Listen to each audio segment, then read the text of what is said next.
Michelsen, my first time hearing about you was probably like, must have been 2022 or something like that. I remember Jody might have been saying that there was some kid at the tournament who had crazy confidence, bordering cocky, like walking around. I can tell you exactly what it was. Saying how everybody sucks. This guy sucks. That guy sucks. Was it in Cleveland, Jody? I remember seeing you in Cleveland. No, it was the week before Cleveland. Was it in Norman, Oklahoma? Yeah, it was in like Edmond, Oklahoma. Edmond. Yeah, it was those 2 weeks. Those 2 weeks, I was like, bro, this guy thinks he is the shit, bro. Unbelievable. Unbelievable. And then, because that's early in the year. But then, was that the year that you went top 100? Or was it the next year? Was that 2023, I think. Yeah, that was that year. Because I saw you in Champagne. Because I was in Champagne too, and I just remember you walking into Champagne. I go, here go this fucking guy again. Like, oh my god. No way. I swear, bro. I swear. That's too legendary. But then at that point, it's like, why he's right, you know? Like in Edmond, it's like you don't know if he's right or not. But then when you walk in top 100 in Champagne, you just did well the week before. I don't even know what week it was. Yeah, I remember that. I was on top of the world playing Champagne last year. Yeah, because I won Knoxville and I was like 99. I was on top of the world walking into Champagne. Exactly. Unreal. I remember that. Yeah. I felt unreal. That's funny. But I guess I was probably watching some 15K quads. I was like, wow, this guy's horrible. I was like, what are you doing here? No, that's exactly what was going on. And I was just like fighting for my life. Like I played futures at that point. I was playing futures for like 5 years or something. I was playing for so long and I'm just still in futures. I mean, I was just getting into a few challenges too, but like, and then you come along and it was so early in your career and you're just like running through people, you know? And I'm just like, bro, who the fuck is this guy? Like, why does he think he's so good? You know? That's pretty funny. Yeah. I mean, when I was a couple years ago, like, I mean, I'm not like that as much now, but I fully know what you're talking about. That's pretty because funny. It wasn't just that. It was, okay, I heard from Jody. And then I was in, must have been playing the 25 at Cornell. And I was staying with Nick Chappell and Oscar Hoysen. I think you played doubles with one of them. Maybe you played with Nick Chappell somewhere? I played dubs at Nick Chappell. We semied Cleveland Challenger. Yeah. He said the whole match you were talking to your coach like, this guy's not good. They're not good, right? Like, they're pretty bad. Like you were talking to, I guess must have been Eric Diaz at the time. No. I was with my coach Jay because he's from Cleveland. I stayed at his house there. So, yeah. That sounds like me. So, wait, sounds like it. Yeah. So, this is what I first heard, and then I watched before we did this interview. I watched the next gen Road to Jeddah or something, and you were talking about as a junior, you didn't feel like you were that good at tennis. You thought you were okay. Oh, yes, those are your words, and then all of a sudden, I guess things clicked. So I'm just kind of curious. When did that shift happen when you went from I'm all right to I am the shit? When did that happen? I feel like before Edmond, Oklahoma.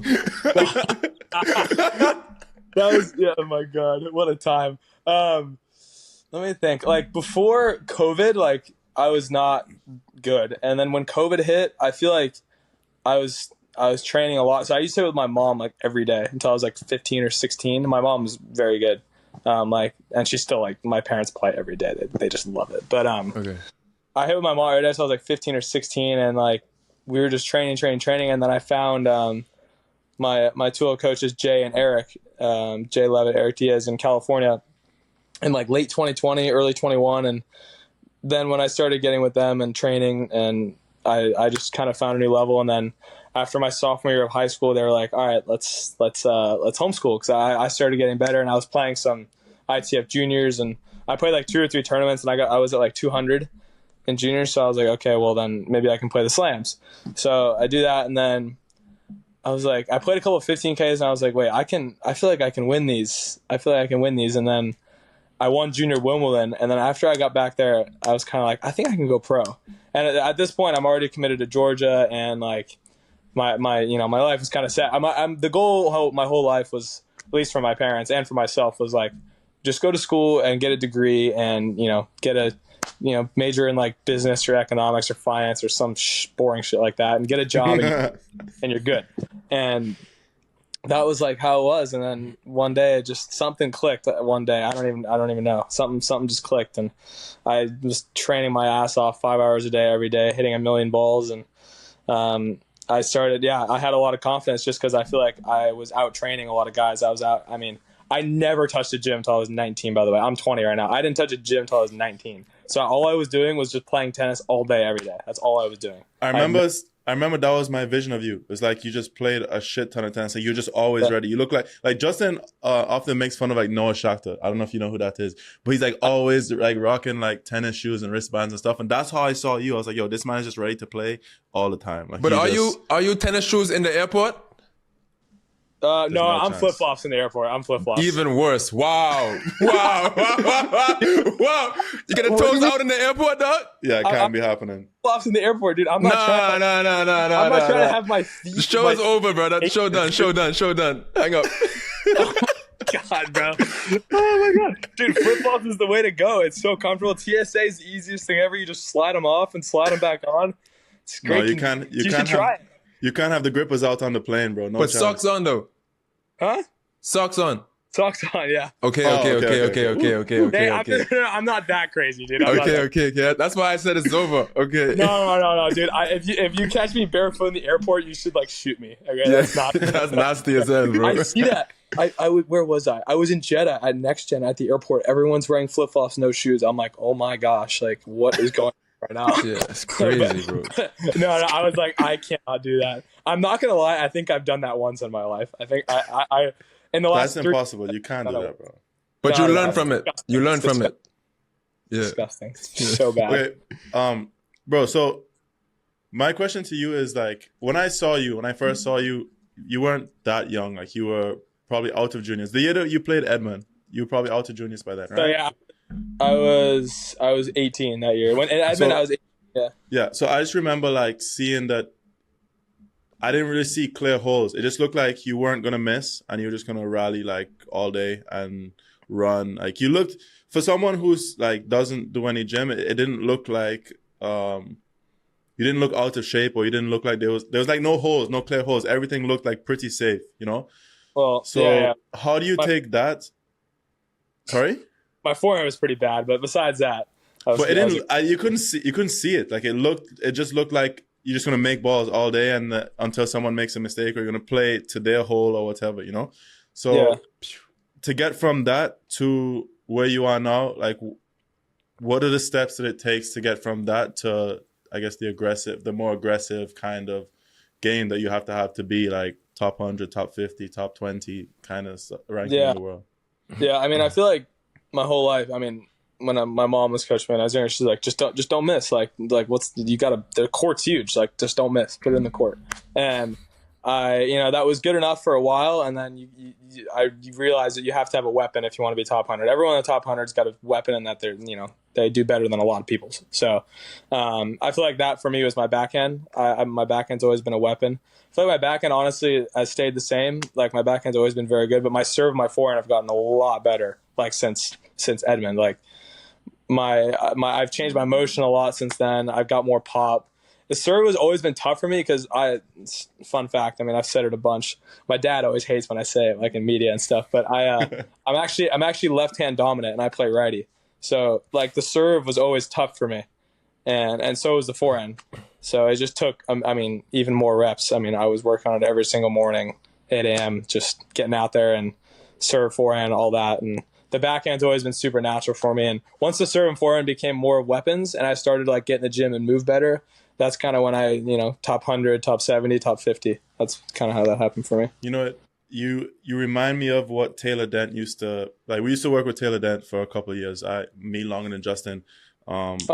I lived with him in Texas. But in Taylor's, Dallas, no? Dallas? He's near Dallas. Yeah, like maybe 45 minutes from Dallas. But I guess his idea of building a player, you have like the skill component, and then you have like obviously like the fitness and that side of it, that component. And like, if you don't have the skill, it doesn't matter how fit you are. Like, you're not going to be able to outfit someone if you don't have the skill to hit the ball in the court with quality enough times. So it sounded like that's kind of the route you went. It's like you had these, I guess, technical issues maybe in your serve on your forehand, and you just committed your earlier years, provided that you stayed healthy, to just build in that mastery in those shots. And then once you get to a certain level, you're like, okay, let's address this other part of the game, you know? Yeah, exactly. I mean, I really wish I addressed the gym sooner. I didn't realize how important that was.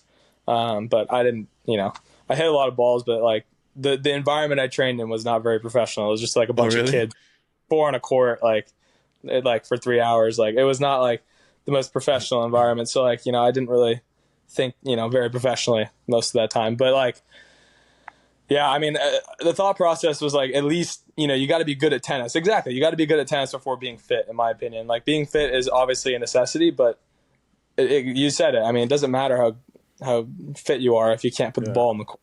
So, yeah, exactly. And tennis is fitness too. You play tennis for 5 hours a day, you're going to be, in some sort of decent shape. So, I mean, I feel like especially, it's more like, in my opinion, availability. Like just being able to not break down, like to be able to go a full match and then do that all week and then do that all year, and that's, in my opinion, that's the whole purpose of fitness. And then also maybe just understanding the technical movements. Like I'm sure the exercises that help you, I don't know, like Walton was talking about Sinner's like left foot slide in backhand. Like maybe. Yeah, dude, that's outrageous. That's outrageous. One of the most outrageous things in sports, honestly. This guy left foot slide on grass too. He's just like sliding to the next zip code. It's like, what's going on? Yeah, the guy has 2 forehands, bro. It doesn't make any sense. Dude, he's got 2 forehands. I played him in Cincy last year, second round, and then I played him second round of the Open, like back to back. I'm like, dude, what are these draws? And the guy, you approach to his backhand, the guy's just like sliding open stance, passes you line, like on the line. You're like, well, shit. It's just, what do you do? Where could you get him though? Like, was there any situation you felt like you could kind of pressure him and get him uncomfortable, or not really? In Cincy, I played him tight. It was like 4 and 5. I went 0 for 9 on break points, I remember. And he like aced me on a bunch of them. But I remember I just served like out of my ass that day. I served really, really well, just being able to stay in the match. And the court was super quick. And I feel like against Sinner and Alcaraz, like if you let them control from the baseline, you're screwed. So I feel like you have to do that to them. Obviously, I mean, I don't know. I haven't beat either of them, so I don't know. But that's how I feel, because if you just let them take control, you're screwed. They're too good. So I feel like you really have to take it to them. To anyone that's really good, you got to take it to them to beat them. Thanks for watching this clip. If you want to watch the full episode, the link is in the description down below.